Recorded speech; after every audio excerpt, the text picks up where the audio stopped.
I'm Lakshmi Ajay, and I'm an associate editor with Stat Media. I'm in conversation with Alastair Tempest, the CEO of Ecommerce Forum Africa. Thanks for having this conversation with us today. Thank you very much indeed for inviting me. As per recent reports, Africa is forecast to surpass 500 million e-commerce users by 2025 and has shown a steady 17% CAGR increase in online consumers for the market. The continent has all the right ingredients, right? The demographic population and entrepreneurial spirit. And now the big names, of course, Jumia and Amazon here. Yet why did it take so long for Africa to reach this e-commerce? What is the secret sauce that was missing, would you say? Unfortunately, there were quite a few secret ingredients that were missing out of this cake. One, of course, is transport. The difficulties of transporting. I came across a nice statistic recently. The difference in distance between the capital cities of Europe is on average, is 1,200 kilometers. Some of the capitals are very close together, some are less close. The difference between the capital cities in Africa is 4,200 kilometers. It's an enormous difference. We do tend to forget that Africa is such a very, very, very big continent. It doesn't look as big as it is. And that makes logistics very difficult. So there's that. There's what they call the digital divide, the fact that only around about 54% of Africans have any access to internet, which obviously reduces the market quite considerably. And then there's regulatory issues, which are different. Customs can be very slow, which is not conducive to e-commerce. The way in which people think and the way in which people market differs between different countries as well. Yeah. What about banking, access to banking? Access to banking, extremely important. And there again, you come back to this digital divide. Those people who are on the wrong side of that divide don't have access to bank, usually, because sometimes they don't have addresses which are recognized. That's the sort of problem that we have. Access to banking, though, payment systems in general improve it. The whole way in which M-Pesa was set up by Safari.com and by Vodacom in Kenya, incredibly impressive. And they really changed the way in which we think of mobile payments in a very, very useful way. It's taken a long time for other countries to catch up. Some countries are still far behind, but they are catching up. And what we now have is, in some areas, agreements between central banks for rapid payment exchanges, transfers. So, for example, there's the Pan-African Payments and Settlement Service, PAPS, which is being started in West Africa. There's another one here called CCIB, which is being piloted in 8 different countries, as SADC countries. So there is a lot of good things happening. Right. You mentioned in a post on your social media that a lack of trust in e-commerce as a whole, although that's greatly improved post-COVID, also signify in Africa. So what makes you say that, and also what would you say are the biggest drivers for e-commerce in Africa currently? Depends on the country, of course. Jumia is present in 10 different countries. Used to be present in, I think, 13 different countries, and it's come back.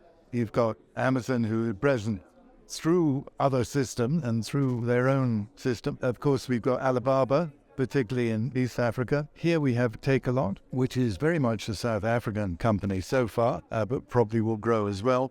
So there's a lot of competition. We're very interested in now is how business to business is growing, because that's where we come into air cargo in a big way. Business to consumer are always going to be small packages carrying all sorts of different things. Business to business is going to be the future. I was talking to my German colleagues recently. They do a lot of research. What they find is that turnover for e-commerce, 1/3 is business to consumer, but 2/3 is business to business.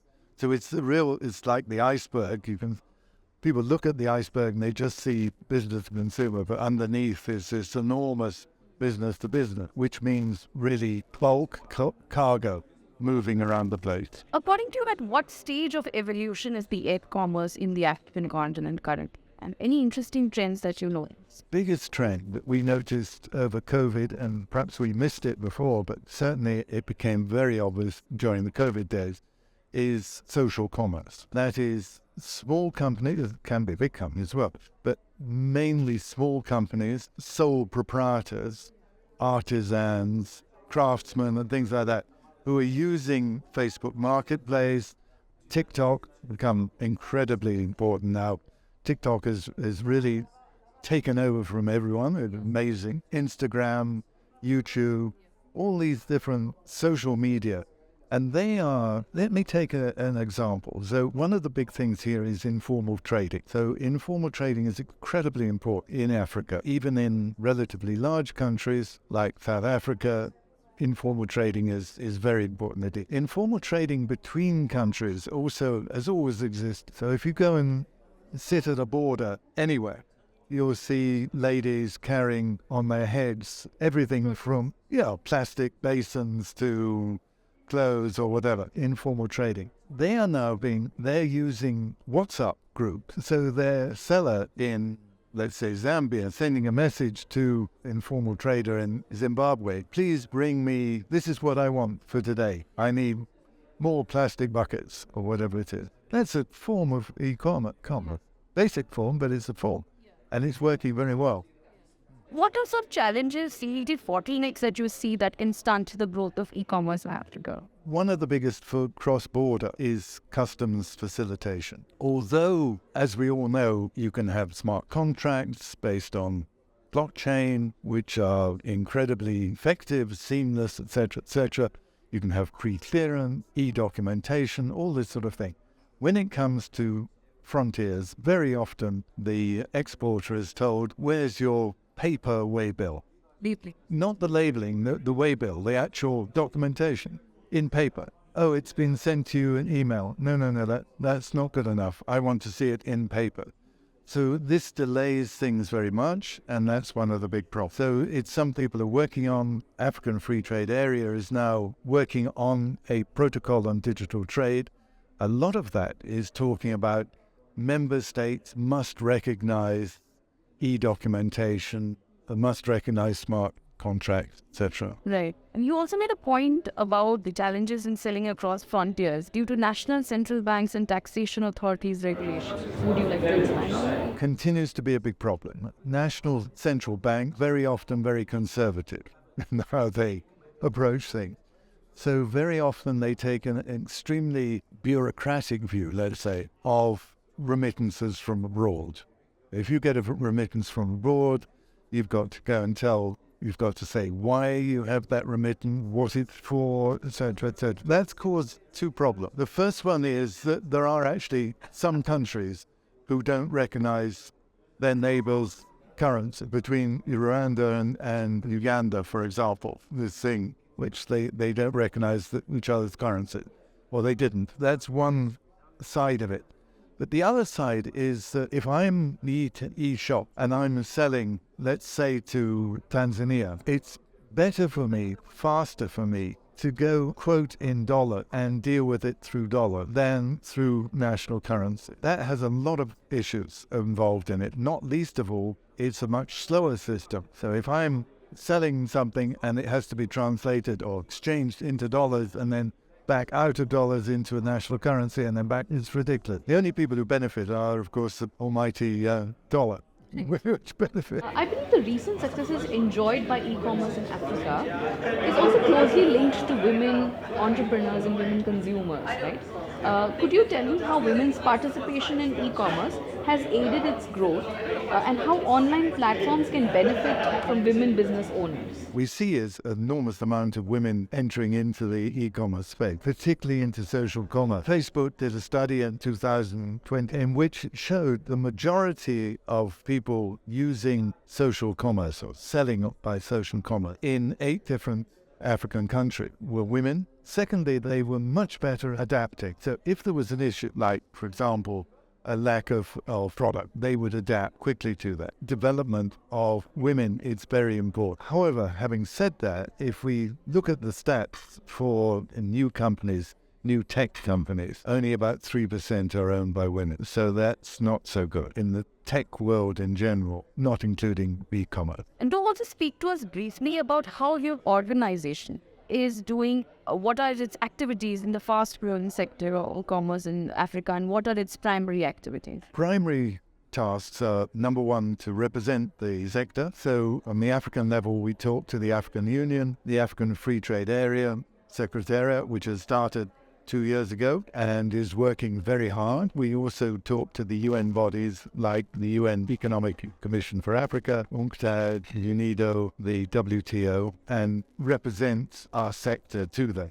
The common view. So obviously companies can go and talk about individual views, but we look at the common view of the whole sector. In addition to that, when we look at research, we try and encourage better research. Now, this is quite a challenge. It's one of my big issues because I believe that if you have independent research, or at least research done by government, etc., that is very much better for encouraging investment. If an investment, they don't see research, then they start not to be very interested in investing. And so what we see here, for example, in Africa, is foreign direct investment coming in. It's either angels or it's venture capital, etc. But it's nearly always concentrating on fintechs because they can recognize fintech and see how they act, whereas e-commerce, we're left without that much investment. What would be your biggest ask from the air cargo industry because it is expanding its presence in the African continent? To continue to expand. I feel that during COVID, in fact, what happened was that a lot of companies disappeared. We certainly see that here in South Africa, whereas there used to be, let's say, 4 or 5 companies flying from Johannesburg to Cape Town, now only 2. So it's made a big difference. What we need is more